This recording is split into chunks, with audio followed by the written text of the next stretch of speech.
Midt i landet, midt i øhavet, midt i naturen. Svendborg er forkælet med omgivelserne. Når jeg sådan kører over turdæmning, og jeg møder vandet og det der, så er jeg hjemme. Så mærker man sådan en indre ro af, nu er man her, hvor man skal være. Jeg er meget, meget forelsket i Svendborg.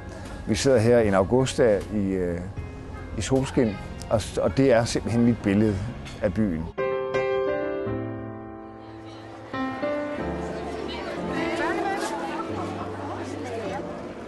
På Sydfyn er der aldrig langt til fælleshygge. Sydfynboerne sætter pris på alt det gode i livet. Det trækker folk til, både turister og tilflyttere. Og sådan har det været i flere århundreder. Svendborg er for mange kendt som entré til de 7 verdenshave.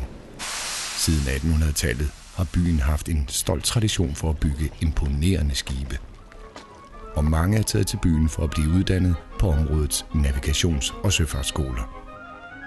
Jamen, jeg kan godt lide, at der er højt til loftet i Svendborg, og man har den gamle fornemmelse af en søfartsby. Det er jo en af vores stolteste gamle søfartsbyer. Det er også med til at give byen en højere tolerancetærskel, at der altid har været trafik ud og ind af byen fra alle verdensdele. Svendborg har altid været kendt for sine imødekommende og tolerante mennesker. Og i 70'erne flytter nye folk til egnen. Hippierne bringer nye tanker til området. De laver kollektiver og socialistisk bogcafé. Det har lidt at gøre med de gamle hippiedage også, hvor der var en del hippier, der endte i Svendborg og på Langeland og i området hernede, og de er her faktisk endnu, og de præger byen endnu. Okay. Svendborg er fyldt med små og store begivenheder.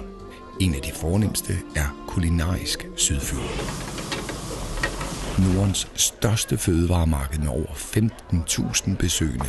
Her bydes på store kulinariske oplevelser.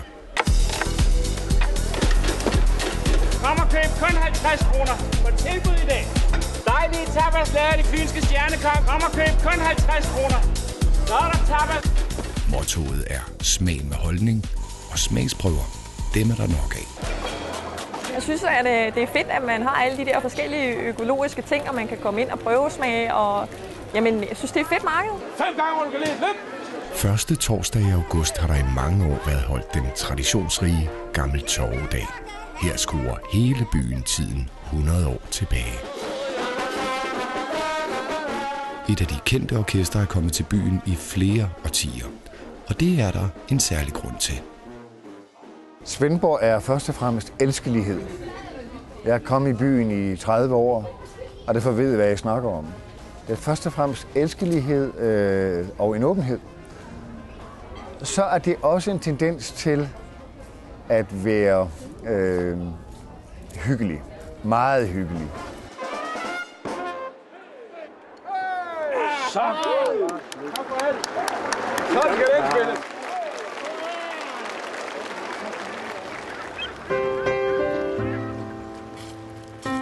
Men det er især vandet, der trækker folk til Sydfyn. Jeg bruger utrolig meget vandet og naturen og sådan forkoblet af. Det er klart, at jeg har et meget stresset job i perioder. Så bruger jeg meget den her natur og vand til sådan at få stresset af og få tanket noget ny energi.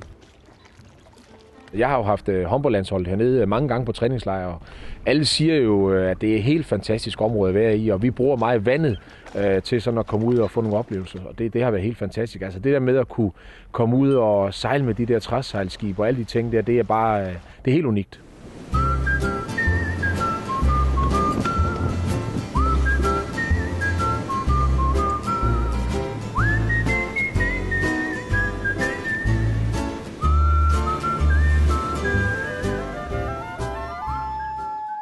Men det er ikke rart og hyggeligt, det hele.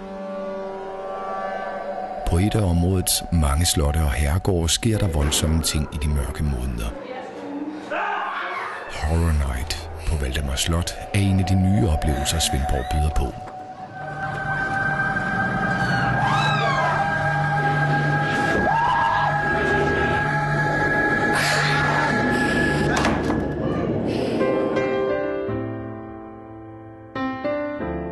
Det helt unikke miljø er også en af grundene til, at Svendborg er blevet optaget som Danmarks første sit-as-slow-by.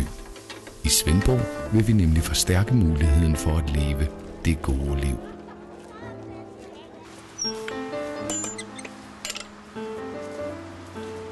Tag del i det gode liv. Velkommen til Svendborg.